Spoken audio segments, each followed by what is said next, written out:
Oke teman-teman, kembali bersama saya Vino dalam channel 5 menit belajar. Kali ini kita akan membahas soal tentang dua vektor masing-masing 200 Newton dan 400 Newton membentuk sudut 60 derajat. Tentukan besar dan arah resultannya ya. Oke teman-teman, ini adalah tentang resultan dua vektor ya. Jadi kita sudah tahu kalau ada dua vektor ya, ini kira-kira kalau digambarkan itu kan kira-kira kayak gini ya teman-teman ya. Gini 200 Newton, satunya nanti kira-kira ginilah 400 Newton gitu ya. Nah, lalu ini membentuk sudut 60 derajat. Nah, resultannya itu tentu saja kita bisa gambarkan seperti ini ya dengan metode jajar genjang aja. Nah, kira-kira di sini. Nah, ini nanti resultannya di sini ya. Oke, jadi ini F1, ini F2.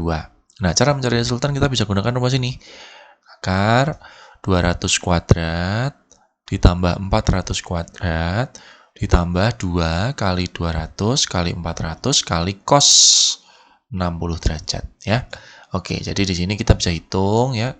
200 kuadrat itu 40.000 ditambah 400 kuadrat itu 160.000 ditambah, nah ini cos 60 itu setengah ya. Jadi ini 2 kali 200 kali 400 saya tulis dulu 160.000 juga ya, dikalikan cos 60 itu setengah. Jadi ini kita bisa hitung 40.000 ditambah 160.000 ditambah 80.000 ya, ini 80.000.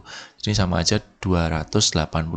Nah, akar 280.000 itu kita bisa sederhanakan 40.000 dikali 7, berarti sama aja dengan 200 akar 7 Newton ya, seperti itu. Nah, jadi kira-kira resultan ini besarnya adalah 200 akar 7 Newton. Nah, bagaimana dengan arah? Nah, arah itu biasanya kita akan ambil ini teman-teman, sudutnya ini terhadap F1 atau terhadap F2, terserah. Jadi misalkan yang terhadap F1 ini kita ambil sebagai alfa 1 gitu ya.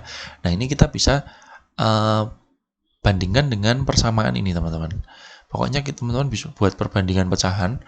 Nah, bawahnya ini isinya adalah sin. Nah, yang satunya ini sinusnya adalah sinus sinus sudut awalnya. Nah, yang sudut awal atasnya adalah resultannya. Jadi ini 200 akar 7. Nah, sedangkan yang satu lagi ini yang mau kita cari. Ini misalkan kita tulis sinus alfa 1 gitu ya, alfa 1. Nah, angkanya yang di atas ini adalah vektor yang di depannya. Jadi teman-teman kalau ingat segitiga, nah ini sudut, ini yang di depannya ini gitu ya. Jadi kalau ini sudutnya ini, depannya ini. Berarti ini tuh apa? Ini adalah F2. Ya, jadi F2-nya yang kita masukkan, F2-nya itu 400. Nah, di sini kita akan mendapatkan nilai sin alfa 1-nya. Jadi 400 per sin alfa 1 sama dengan 200 akar 7. Sinus 60 itu setengah akar 3 nilainya. Nah, jadi di sini teman-teman bisa akan dapat sinus alfa 1 sama dengan kalau nggak salah nanti kita hitungnya sebagai akar 3 per akar 7.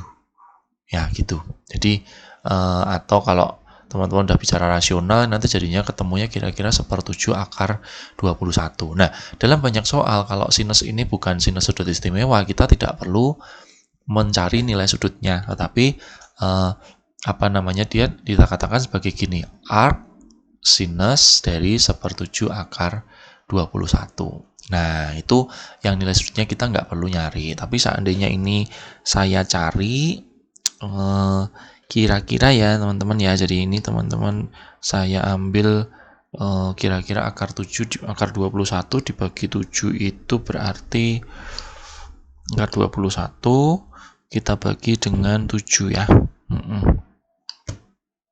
dibagi dengan 7.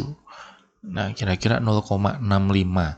Jadi sinus yang nilainya 0,65 ya itu kira-kira adalah 0,65 ya, kira-kira 41 derajat. Jadi ini kalau saya hitung dengan kalkulator ini kira-kira 41 derajat. Jadi dia ini sudutnya di sini adalah 41 derajat ya. Oke, seperti itu aja teman-teman. Memang agak rumit sedikit karena ini mungkin teman-teman belum banyak bicara tentang sinus kosinus, tapi nanti kalau sudah banyak bicara tentang sinus kosinus, saya yakin teman-teman pasti bisa. Dan silahkan video ini boleh diulang-ulang ya untuk biar lebih jelas saja. Oke, terima kasih sudah menonton dan jangan lupa share ke teman-teman yang lain. Sampai jumpa di soal selanjutnya.